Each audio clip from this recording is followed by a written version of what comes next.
வேர்ல்டில் உள்ள countries total government loan என்னென்னு ரிப்போர்ட் ரிலீஸ் ஆகிருக்கு 2025. அதை பார்த்தோம்னா $110.3 trillion இருக்குது வேர்ல்டு லெவலில். சரி, அது கண்ட்ரின்னு பார்த்தபோது இந்த ரிப்போர்ட் என்ன சொல்லுதுன்னா, எந்த கண்ட்ரி வந்து highest amount of government loan வாங்கியிருக்காங்க, அதாவது எக்ஸ்டர்னல் டெட்டு அல்லது எக்ஸ்டர்னல் லோன் சொல்லுவாங்க. அப்படி பார்க்கும்போது டாப் 10 கண்ட்ரிஸ் பார்க்கும்போது யூஎஸ்ஏ தான் கவர்மெண்ட் லோன் ஜாஸ்தியாக இருக்குது.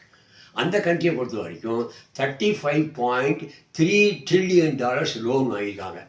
அதுக்கு இன்ட்ரெஸ்ட் மட்டுமே every year $2 trillion US government pay பண்ணுது.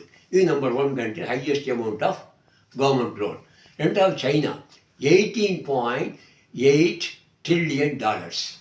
சைனாக்கு அடுத்து ஜப்பான், $11.7 trillion.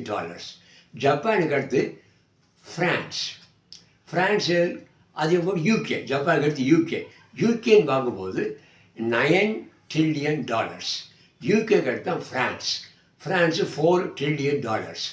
ஃப்ரான்ஸுக்கு அடுத்து இட்டாலி $3.9 trillion. இட்டாலிக்கு அடுத்து இந்தியா 7th ரேங்கில் இருக்குது, அது $3.3 trillion. அதுக்கு அடுத்து ஜெர்மனி $3.2 trillion லோன் வச்சுருக்காங்க. அதுக்கு அடுத்து கனடா பார்த்தா $2.6 trillion. அந்த லாஸ்ட் 10th ரேங்கில் இருக்கக்கூடியது ஸ்பெயின் $2.1 trillion. See you.